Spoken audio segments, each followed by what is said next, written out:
Ludovic Theau, Chief Investment Officer at Australian Ethical. Thanks very much for presenting at the Inside Network Investment Leaders Forum, Byron Bay 2024. Thank you, James. Ludo, why should investors consider infrastructure debt as part of their fixed income portfolio?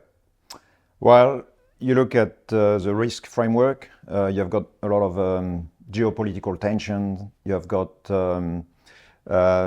fairly high prices around, a lot of asset classes. So I think when you look at infrastructure debt, you've got a good access to an asset class which offers you basically a very good risk profile. So you get access to real assets. Typically, the loans are senior secured. So definitely from a risk perspective, it's very strong. The second benefit I will mention is that from a volatility perspective, you've got little correlation to listed assets. So that's an additional benefit.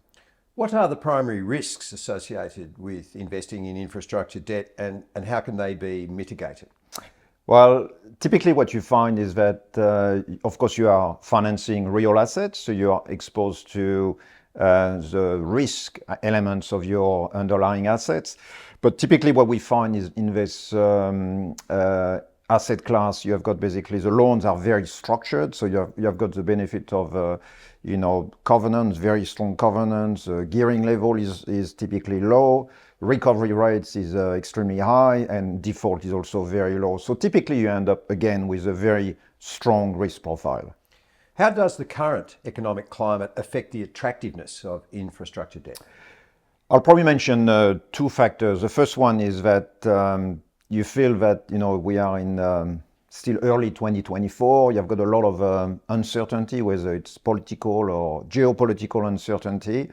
It really gives you access to an asset class where, again, you feel, I guess, safe.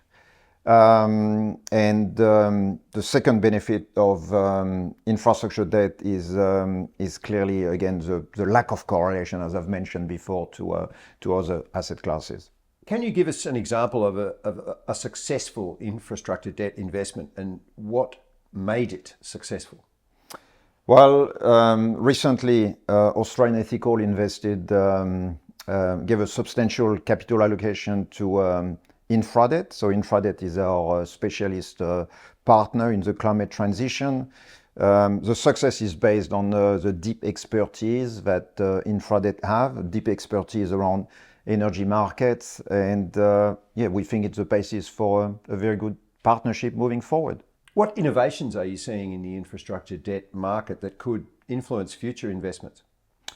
I think right now, if you look at infrastructure debt, it has got the benefits of current macroeconomic conditions. So interest rates are at a fairly high level, and we would expect probably rates to stay at a fairly high level for a while.